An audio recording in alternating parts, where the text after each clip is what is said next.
دنیا میں کچھ باتیں ایسی ہوتی ہے جو نہ صرف انسان کو حیرت میں ڈال دیتی ہے بلکہ اس کے دل میں خوف بھی بسا دیتی ہے۔ جنات، شیاطین اور جادو انہی میں شامل ہے۔ کچھ لوگ انہیں محض کہانیاں کہتے ہیں، کچھ انہیں مذہبی حقیقت مانتے ہیں اور کچھ کے لیے یہ روزمرہ کی زندگی کا حصہ بن چکے ہیں۔ لیکن سوال یہ ہے، کیا جن واقعی موجود ہے؟ کیا جادو محض نفسیاتی دھوکہ ہے یا حقیقت طاقت رکھتا ہے؟ اور شیاطین کیا محض علامت ہے یا حقیقی مخلوق؟ یہ ڈاکومنٹری صرف قصے کہانیاں نہیں بلکہ مذہبی دلائل، سائنسی مشاہدات اور تاریخی حوالوں کی روشنی میں جنات، شیاطین اور جادو کی حقیقت کو بے نقاب کرنے کی کوشش ہے۔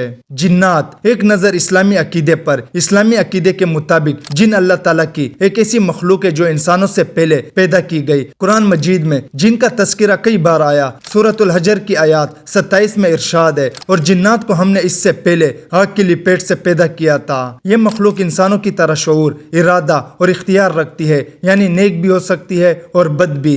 جنات کی خصوصیات: آگ سے پیدا کیے گئے، نظر نہیں آتے، زمین پر رہتے ہیں، کھاتے پیتے ہیں، شادیاں کرتے ہیں، لمبی عمر رکھتے ہیں۔ جنات کی اقسام: مسلمان جن، نیک اور فرما بردار، کافر جن، نافرمان، اکثر تکلیف دیتے ہیں۔ شیاطین ابلیس کی نسل سے ہے، ہر وقت گمراہی پھیلاتے ہیں۔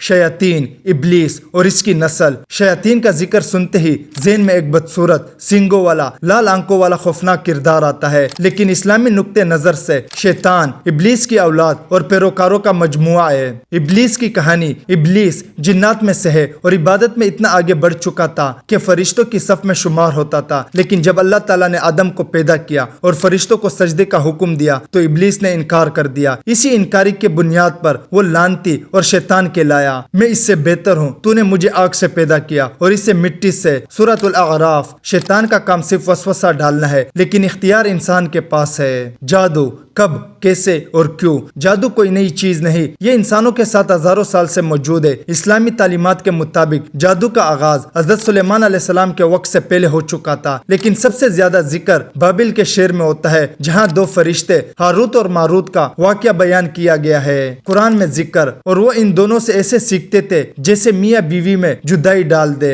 سورۃ البقرہ۔ اسلام میں جادو حرام ہے کیونکہ یہ شیاطین سے مدد لے کر کیا جاتا ہے۔ جادو کی اقسام اور عمل: بلیک میجک، کالا جادو، سب سے خطرناک، موت، بیماری، طلاق، پاگل پن کے لیے استعمال، جنات اور شیاطین کی مدد سے۔ سفید جادو، وائٹ میجک، بے ظاہرہ فائدے کے لیے جیسے محبت یا دولت، لیکن شریعت میں یہ بھی حرام ہے۔ سحر التفریق، میاں بیوی کے درمیان جدائی۔ سحر المحبت، محبت کے لیے زبردستی کا عمل۔ سحر الجنون، دماغی اثر ڈالنا، پاگل پن یا وسوسے دینا۔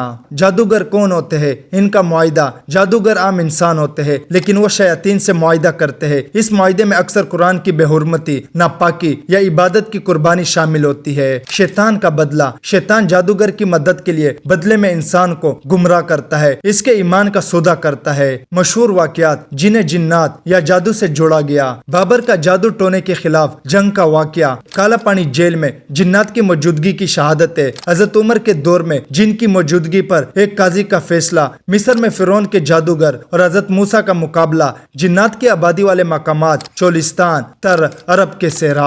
سائنس کا نظریہ: کیا جن اور جادو حقیقت میں موجود ہے؟ سائنس کا دائرہ ان چیزوں تک محدود ہے جو دکھائی دیتی ہے، ناپی جا سکتی ہے یا تجربے میں آتی ہے۔ سائنسی تجربے: جنات کی کوئی فزیکل موجودگی ریکارڈ نہیں۔ جادو کے اثرات کو اکثر نفسیاتی بیماری کہا جاتا ہے، لیکن کچھ ایسی رپورٹس ہیں جہاں سائنس خاموش ہو گئی۔ نفسیاتی اثرات: دھوکہ یا حقیقت؟ کئی بار جادو کے اثرات دراصل وسوسے، وہم یا نفسیاتی بیماری بھی ہوتی ہے۔ روحانی علاج: اسلام میں ہر بیماری کا علاج موجود ہے، چاہے وہ جسمانی ہو یا روحانی۔ علاج کے ذرائع: قرآنی دم، سورۃ البقرہ، آیات الکرسی، سورۃ الناس، سورۃ الفلق۔ روحانی عالم سے رجوع، لیکن وہ جو شرعی حدود میں ہو۔ نتیجہ: عقیدہ، سائنس اور خوف۔ آخر میں ہمیں سمجھنا ہوگا کہ جنات ایک حقیقی مخلوق ہے، جیسے کہ قرآن اور سنت سے ثابت ہے۔ شیاطین کا کام وسوسہ اور گمراہی ہے۔ جادو ایک بہت بڑا گناہ ہے اور شریعت میں اس کی سختی سے ممانعت ہے۔ سائنسی دنیا ابھی تک ان چیزوں کی مکمل توجیہت دینے سے قاصر ہے۔ ہر مسلمان کو اللہ پر بھروسہ، قرآن پر یقین اور سنت پر عمل کرتے ہوئے ان فتنوں سے بچنا چاہیے۔